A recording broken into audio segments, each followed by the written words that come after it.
Hello there, right here, and what you see behind me is the perfect skeleton farm. This thing produces bones, arrows, even slowness arrows, even have a chance of getting enchanted bows and armor, including diamond. You don't even have to use a sword to kill these guys, it is done using your dog. That means you can stand anywhere within range of the spawner and it'll be working getting all these items automatically. And remember to hit the subscribe button as well as the bell, as I've come up with thousands of new inventions from Minecraft over the years, and enjoy showing you all of them on my channel. This also has some cool features added in 1.17, and let's get started at looking at how you would build this up in your very own world, as well as how it works. But first off, you would need to find a spawner that's a skeleton spawner. You can find these in monster dungeons underground. You need to clear out 2 blocks above the spawner. You also need to clear out 4 blocks on each side of it, and you need to also clear out 2 blocks underneath of it. Put a button on top of it to prevent normal mobs like creepers from spawning on it.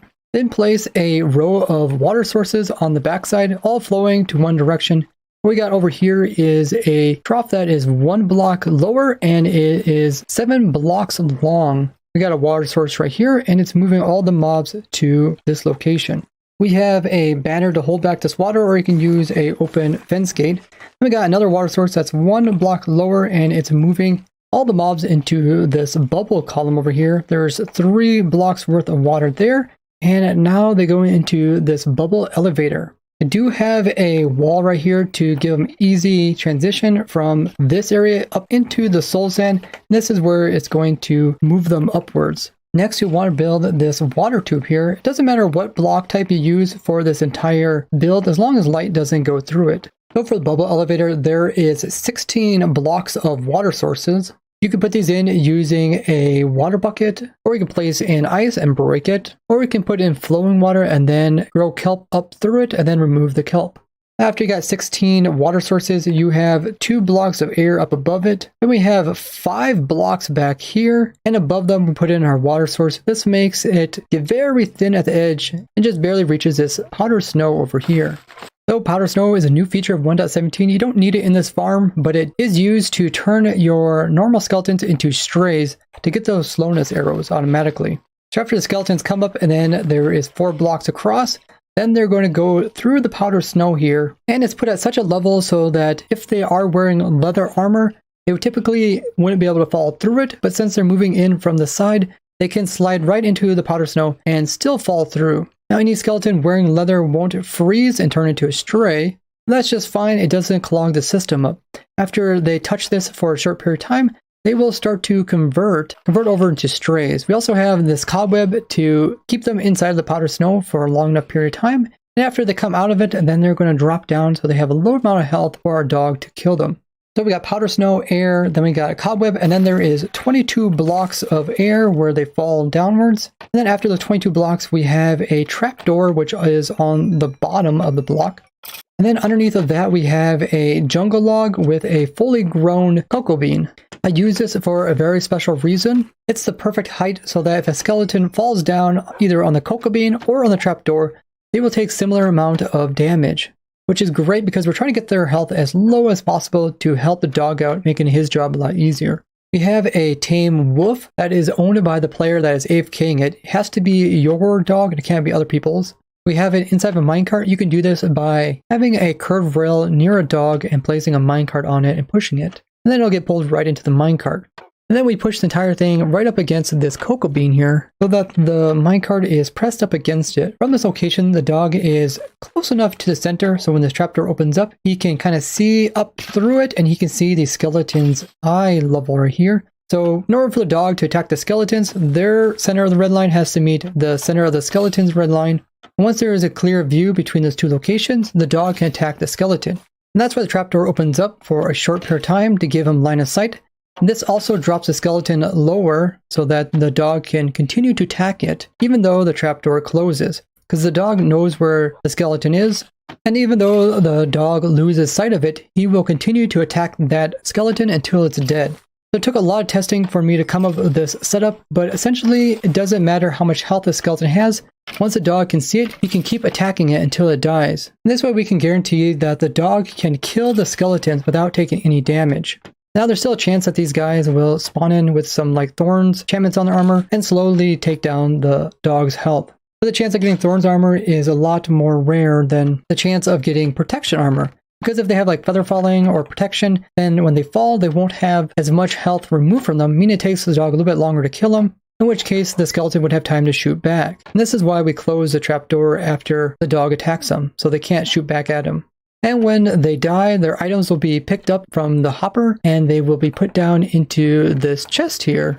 If you want to, you can put this into an item sorter to sort the different items out. And don't worry if you see items kind of get stuck on top of this trapdoor. When you're AFKing over here, you'll be able to pick them up through the corner. Now the way we have the trapdoor open and close, we just have it on a clock. So we have a comparator clock here. You can kind of see everything easily. It's on the compare mode, so this is flicked upwards. Going into a note block, which is going into observer, into a repeater on forward game ticks. And that is going into the block, which is touching the trapdoor. Now, since the skeletons that fall down here have low health, I open and close the trapdoor fairly quickly. But if you have skeletons that have a lot of health, let's say you don't drop them as far, you don't want the trapdoor to open up as fast. Otherwise, they'll turn around and shoot back through the opening and hurt your dog. So you can add more delay if your skeletons have like more armor on them, or if they just have more health in general. And this is actually all the redstone there is in this entire build. Now for the farm to run, the player has to be within range of the mob spawner, so within 16 blocks of it. And if you want to, you can also pick up the XP which come off of them. Because when the dog kills them, it's considered a player kill. And this is why you're able to get stuff like the slowness arrows, the bows, and the armor. So if you just stand here, you can pick up the XP through the corner. And if you want to run this farm for a long period of time without having to worry about your dog dying from thorns damage coming off of the skeletons, you can sit here and have your right click button held down with some food in your hand. And I just have a trapdoor above me to make me a little bit lower so I can right click on the dog. You can see I'm feeding it. And if he gets hurt, then you're able to give him some more food. Now he will take some new food no matter if he's hungry or not in an attempt to breed. You might want to make a system that automatically gives the player some more rotten flesh, or maybe have a zombie farm hooked up to this. Or feed them another type of meat like chicken, which you can get from a chicken farm. You can put that near this. But tame dogs do have 20 health, which means the same amount as the player, so it takes quite a while for them to die from thorns damage. You can also come in with a potion system to heal the dog, but stuff like regen beacons nearby don't affect your pets.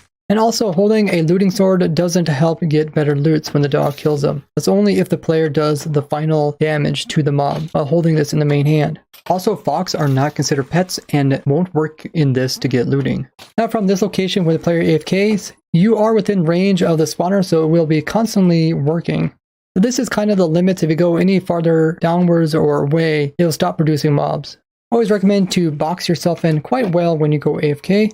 And just by AFKing this for 1 hour, you get around 43 levels of XP. So it could be a great way to kind of mend your armor while you're AFKing this farm. You get quite a few loot from this farm, not only a large amount of bones, but also a wide variety of armor pieces and bows with enchantments. Around the farm for 1 hour, you can kind of see what you can expect in a 1 hour time. You'll get roughly 8 stacks of bones, 8 stacks of arrows, and about 4 stacks worth of slowness arrows. There's even a chance of getting diamond armor pieces as well as nicely enchanted bows. There's a couple of little things I'll point out to kind of explain what they're used for. So we have this water source which is flowing into this area here. That's just an air block that this source is flowing into. And that just pulls the mobs into this channel so they're able to not get their heads stuck up against this block right here. You'll see as they come in, they're going to get pulled all the way to the backside and pulled upwards.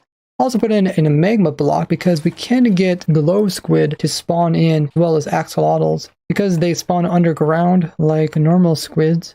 And it's unlikely for them to spawn inside of your farm, but they can spawn inside bubble columns. If you would happen to have an area that really has no water whatsoever around it, then you might get some inside, in which case this magma block over here will kind of pull them over and kill them there. Also put them up here for the same reason, and also left these openings here with these open fence gates. So any squid or axolotl that come through will eventually get pushed to the side and fall out. And make sure to check the description, as if I do any update to this farm, I'll add them down there. If you'd like to check out this farm in more detail, I'll provide the roll download so you can see block for block exactly how to build it up. And I have a whole bunch of new 1.17 farms, so if you're looking for all the things that you can farm up in 1.17, make sure to check out my Simple Farms playlist. And don't forget to leave a like on the video as well as share it, as I will be doing many more videos like this about other farms I've designed. I would like to thank you guys for watching. I'll see you guys in the next one. Bye bye!